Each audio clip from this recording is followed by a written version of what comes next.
Hey, welcome to the Business Network Podcast. My name is Dean Renfro. I'm host of the podcast. We are so glad to have you with us. Business Network Podcast is all about helping local businesses, whether it's a brick and mortar store, an online store, a franchise, any kind of business owner that's trying to put the message out there about their business, their product, or their service. We want to interview them and give them a chance to tell their story about their service, their product, what their business is about to the world. And this gives them a platform to do that. And we're so glad to have you with us today. So let's get started with today's podcast. But first, a word from our sponsors.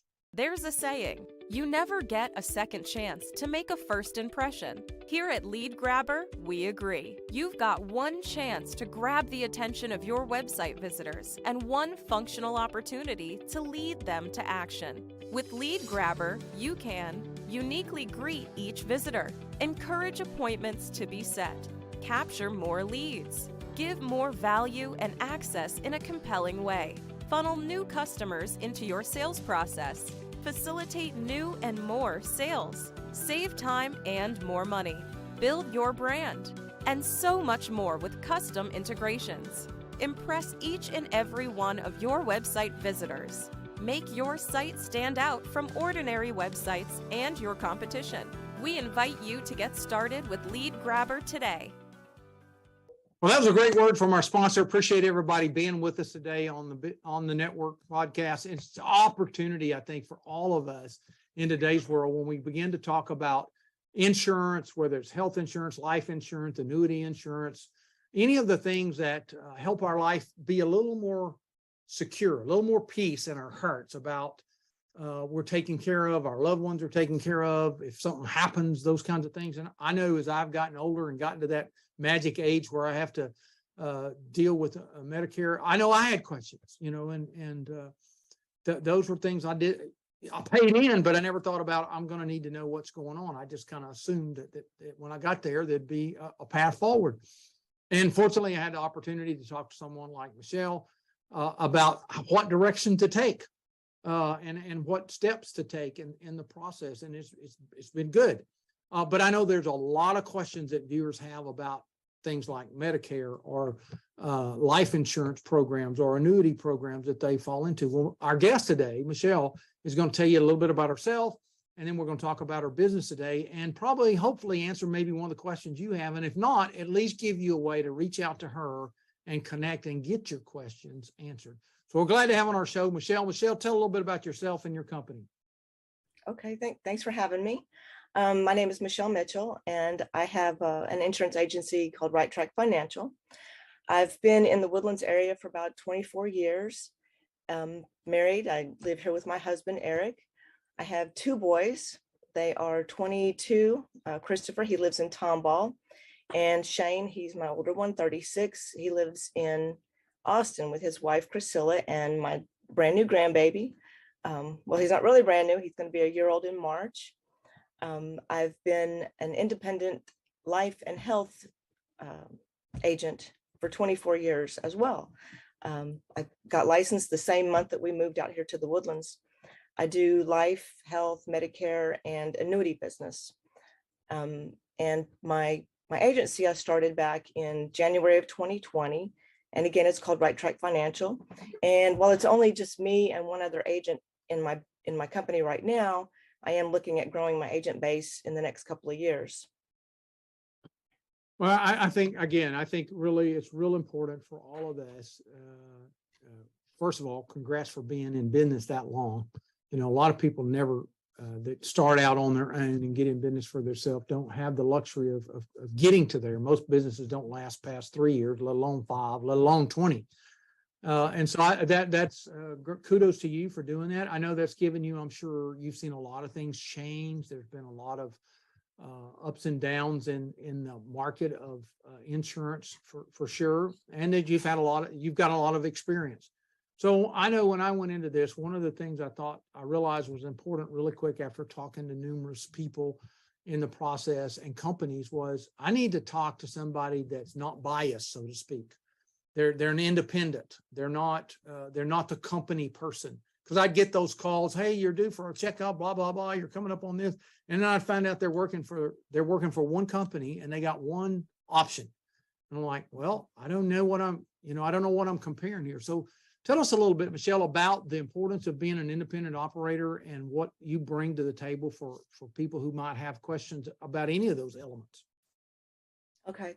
Well, there are two things really to consider, and that's experience and are you working with an independent broker or someone that's captive? When I started out, of course, I had no experience and I had only one or two or three companies to offer, but I did have experience behind me. So if you want to work with someone that is new in the business, then just make sure that they have someone behind them that can help you figure out your best options and the best direction to go. And that will have, on the independent side, someone that's going to have multiple companies to choose from. And I can kind of show you right here, this little wall, that's all the companies. I'm contracted with 14 different Medicare companies, many life insurance companies, a handful of annuity companies, health, all different things that, that people need to get that financial security put in place. Well, that's great. That's super impressive because, we live in a market shopping world. People like options, we want to shop where there's a lot of things we can look at or choose from and that kind of thing.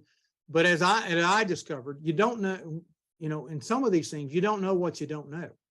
You don't know when you go to the grocery store, you can walk up and down the aisles and you can see all kinds of things. And oftentimes you find stuff you didn't even know was a product. Well, in this case, you can't see those things oftentimes unless you do a bunch of research and work, and that gets into our time. So Michelle, talk to me a little bit about some of the probably coming out of the 2020 COVID episodes that we've all been into. What are some of the things that are current in the that people would know in the Medicare field that they need to know if they're approaching that age of, what are the ages that you need to be thinking about this and getting yourself prepared kind of thing and focus on that? What are some of those parameters, questions people should be asking themselves?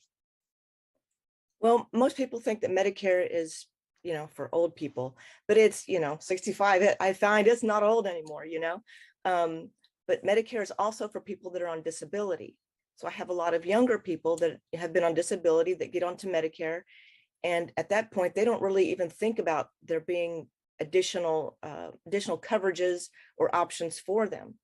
So many of the senior Medicare beneficiaries don't know of what road to take, or that there's even a road to take. They think that somebody's just going to come and tell them what they need to do and when they need to do it. And when that doesn't happen, and then I come into the picture a couple of years later, well, there's penalties for things. And well, we can't do that right now, or we have to wait. And they're just so upset because they don't know what they should have done. And they sit back and say, why didn't somebody tell me about this? So, well, hopefully that's what I'm here for. And that's what I do. Yeah, well, I know the exact feeling. I did enough homework and I got 60 to know, wait a minute, some things I need to know, and I at least found that out. Of course, Google was a friend at that point. That's when I realized I got to talk to some people along the way here, or you can make some really big mistakes. One question I think sometimes people have, especially a younger audience that might be watching this, what's the difference between Medicare and Medicaid? What's the distinction there? Because that's a confusing name. It's all government stuff. And it's like, what's the big difference of that? Well, I want to go back just real quick. You just mentioned talking to a friend about what you might need. You can't rely on talking to a friend either, because everybody's individual, everybody's different, has different needs and different financial abilities to get what they want. So you got to think about that. I tell people all the time, you can't listen to your friends either. So the difference between Medicare and Medicaid, Medicare is the health program for people that are 65 and over, and it's the government. Well, they're all government based, but it's for people that have put in their 40 quarters of work, of credible work, and they've earned Part A, and then you can go into Part B, which is the medical side. A is the hospital side of it. Medicaid is for people with low income. You know, even seniors can get on Medicaid if they have low income, so they can have Medicare and Medicaid. We call those duals or Medis. Younger people, especially, pregnant women with low income, this and that can't afford health insurance, get on the Medicaid, or even younger people that are on Medicare as well, and the disability. It's all about income, Medicaid is. Okay, well, thank you for that, because I know I have people ask that all the time. It's what's the difference? Because you don't really know, because you're not thinking about it. It's not something you do. But I do think, for the words of wisdom that you shared, having a trusted advisor that knows what they're talking about. I know we want to believe in our friends. We know everybody's got, as I've learned along, everybody's got an opinion about something. Doesn't mean they're anywhere in the ballpark with their opinion. They just have that opinion. And two, they might say, well, I've had this experience. But as you mentioned, your experience is your experience, not somebody else's. And you don't know what that person might qualify for and not qualify, what their plan needs to be for them to get on that. When we talk about, coverages, and I'm assuming that for you, I don't know, I know, like in real estate, agents are licensed in states, and that's the only state they can do business in. Is that true for you? Are there other opportunities for you outside, anybody, anywhere? Because this, broadcast gets seen a lot of places. So help me understand that. No, it's absolutely true. We have to be licensed in the state that we're writing business. However, for like life insurance, for example, if someone is in Texas visiting from another state, as long as we're in Texas, I can write business for them. Okay, and they can go back and live wherever they came from. But certain things like Medicare, I have to be licensed in that state and contracted with the company and certified with those specific products for that state. Even within Texas, I have to be certified for products within certain counties that I want to write business. Okay, so I mean, just that alone right there, my head's spinning like, okay, how do people keep up with all, and how would a person like myself even know the questions to ask about that? Well, are you licensed in this product? How are you going to know that? So we have to, I think, rely on licensed experts like yourself who've been at this, who can listen to a story, talk with somebody like myself and say, okay, based on what you've told me, based on what you want to see happen in your life, here's some options that you have to be able to pursue that, whether it's Medicaid or whether it's life insurance or whether it's annuities. It's an opportunity, I think, that every person should take in consideration. So I'm going to ask the infamous question. When we talk about life insurance and annuity, when's the best time to get started? When you're young and when you're healthy. Okay. That's just for example, a person that's 25, if they start putting, I think it's $100 a month into an annuity type of indexed annuity product, by the time they're 65, they could have over $1 million in that account. If you wait until you're 35 and start doing the same $100, you're at about 300,000. So time makes a huge difference. Yeah. Time's your enemy and time's your friend. People wait sometimes and they think, oh, I don't need it right now, or nothing's going to happen to me. Well, something happens to everybody or somebody every day. I've experienced that in my own family and some of my sister's families and what have you. And it's devastating to have something like that happen on top of having nothing to use for burial expenses or anything like that. So the younger you are, there's certain products that we would set you up in that could last your lifetime. If you're a little bit older and you only need something for while the kids are going through college, there's different products for everybody. But you have to do it mostly while you're healthy. Yeah, I agree. I think, for most people, I think it's the element of they don't know, they don't think about it till it's oftentimes too late. It's kind of like the horse got out the gate, so let's close the gate. But that's what happens. And so I think making connections to someone like yourself and saying, I just need to talk about this. And for a lot of people, one of the things they don't want to talk about, they don't like talking about their money. They don't like talking about their health. And they certainly don't like talking about death. but reality is those all things are inevitable in today's world and life. I mean, you've got to think about your health. You've got to think about your money, and we all face the inevitable of dying, and we need to be prepared. And to me, it translates in, if I want the best for my family, if I really want to quote unquote love my family, then I need to make sure those things are in place. Because and like you said, going through those moments, I know when my mom and dad died years apart, but still, my dad had made preparations back in the 90s, and it created a trust, and everything was in the trust. And my mom had to go in the nursing home, and so they didn't, they weren't, Medicare wasn't, or Medicaid, whatever it is, weren't able to get the house. They couldn't touch it. They didn't own it. It belonged to the trust. And, things like that my dad had taken advice along the way from trusted advisors like yourselves, to make a plan. And so same thing about their burial and all. It was really smooth, because I'd been involved with other family members where it was a nightmare. It was a mess because they didn't make any preparations. And those aren't the times, at least in my opinion, to be trying to have to make those kind of decisions for people, because your emotions are just really messed up at that time. So talk to us a little bit, though, about some of the things for since 2020 for Medicare that people need to be aware of today, as if they're facing, like they're getting close to that 6-0 mark, or maybe past that they need to know about some of the things that maybe have happened since the pandemic. Well, there haven't been a lot of major changes since the pandemic, surprisingly, and actually Medicare premiums have gone down this year, which was a big surprise. They did go up quite a bit 2 years ago. This year they came down a little bit, so everybody's happy about that. But Medicare itself doesn't change a lot. What changes are the supplemental plans or the advantage plans, which is all this stuff I have back here. They change every year. So with all my clients, I send out a letter every year, asking them, hey, how's everything going? Are you still happy with your plan? Is there anything not covered? Have you had any major changes in your medical status or your prescriptions, that kind of thing, so that we can shop around and make sure that they're still on the best plan for them at the time.